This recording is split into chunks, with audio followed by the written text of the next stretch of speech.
यहाँ किसी भारत के आदमी को 1 करोड़ रुपया दे दीजिएगा, वो 4-5 को काम करेगा। या तो बैंक में जमा कर लेगा, फिक्स करा लेगा बैंक में, ना तो LIC करा लेगा, कोनो चौराहा पे जमीन ले लेगा, ना तो घर बनवा देगा, ना तो दुकान खोल लेगा। तो लोग भी सोचते हैं एक काम करते हैं, सरकार कितना देती है? 4%। वोट जाती है कितना? 140। बॉन्ड क्या होता है समझिए। बॉन्ड एक पेपर होता है जिसपे सरकार का क्या होता है? साइन। ये सरकार कहती है कि ये बॉन्ड लो, जितने पैसे का बॉन्ड लेना चाहे। मान के चलिए 1-1 लाख का बॉन्ड निकाला, अब 2 बॉन्ड खरीद लीजिए। कितना का खरीदे? 2 लाख।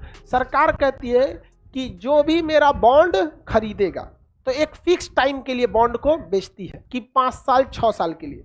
तो आज आप 1 लाख रुपया देंगे सरकार को, तो आपको क्या दे देगा? बॉन्ड, एक कागज का टुकड़ा आपके नाम पर, कह के रख ले रहो। 10 साल बाद आओगे ना, तो हम इस पे 10% का ब्याज जोड़ के तुमको क्या देंगे? पैसा वापस करेंगे। तो लोग भी सोचते हैं ससुरा करेंट अकाउंट में रखेंगे तो 1 रुपया नहीं, सेविंग में रखेंगे तो 3-4%, फिक्स डिपॉजिट में रखेंगे तो 6-7% का ब्याज मिलने वाला है, इक्विटी में डालेंगे या इसमें डालेंगे म्यूचुअल फंड में तो 8 से 9%, कभी कभी 10, कभी 2 पे अटका देता है वहां। एक काम करते हैं, सरकारी का बॉन्ड ले लेते हैं। क्या ले लेते हैं? बॉन्ड ले लेते हैं। हमारे पास कागज में रख देंगे अटैची में, एक के बाद उसका ऑनलाइन भी रिकॉर्ड रहता है। 10 साल बाद जाएंगे, कितना % पे मिलेगा? कितना % पे? 10। वो भी क्या है? बॉन्ड है। ऐसे बहुत सरकार क्या देती है? बॉन्ड जारी करती है।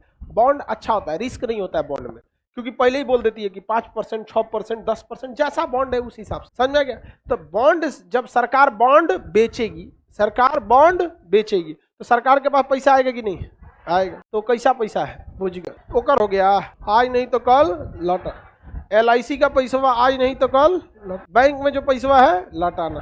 तो कितने टाइप का आय होता है सरकार को? हाँ, 3 टाइप का बोल रही है। देखो, बैंक जमा, LIC और बॉन्ड, 3 गिन दिए करा। उसके बाद कहेगी कि सर जी हम लोग को बोलते रहते हैं, गिन दी दे 3 टाइप का है। कितने टाइप का पैसा?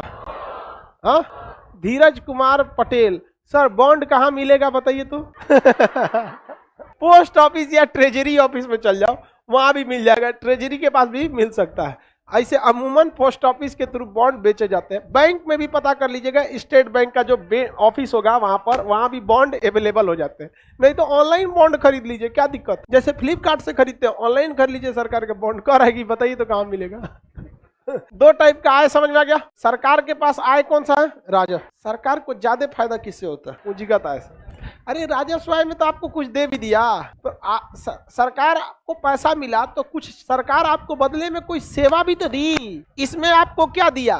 कुछ नहीं। बैंकों में जो पैसा जमा किए क्या दे रहा है? कुछ नहीं। साल भर पे 4% का ब्याज दे रहा है। कौन चीज दे रहा है जी? बकलोल कहीं का। मिनिमम बिजनेस में मंथली 12% इनकम रिटर्न होना चाहिए। अब महीने में, साल में 12 महीना होता है, 144%। ये आपका बिजनेस ग्रोथ दिखना चाहिए। सरकार कितना देती है? 4%। घोट जाती है कितना? 140। आपके पैसों से सरकार को कितना प्रॉफिट? 140%। आपको कितना हुआ? 4%। लो, भारत में लोग इकोनॉमिक्स पढ़े नहीं है, इकोनॉमिक्स उतना नहीं जानते, इसलिए ज्यादा डेवलपमेंट आगे नहीं बढ़ पाता। यहाँ किसी भारत के आदमी को 1 करोड़ रुपया दे दीजिएगा, वो 4-5 को काम करेगा। या तो बैंक में जमा कर लेगा, फिक्स करा लेगा बैंक में, ना तो LIC करा लेगा, कोनो चौराहा पे जमीन ले लेगा, ना तो घर बनवा देगा, ना तो दुकान खोल लेगा, बस। और 1 करोड़ को 2 करोड़ करने में 5 साल लग जाएगा। हो गया। 5 गो से जाएगा, पता नहीं है कौन चीज करना है, ना तो ब्याह कर देगा लड़का लड़की। आगे बढ़े, किसी को दिक्कत नहीं है। इसमें ज्यादा प्रॉफिट होता है सरकार। इसमें सरकार का कुछ था नहीं था। बैंक में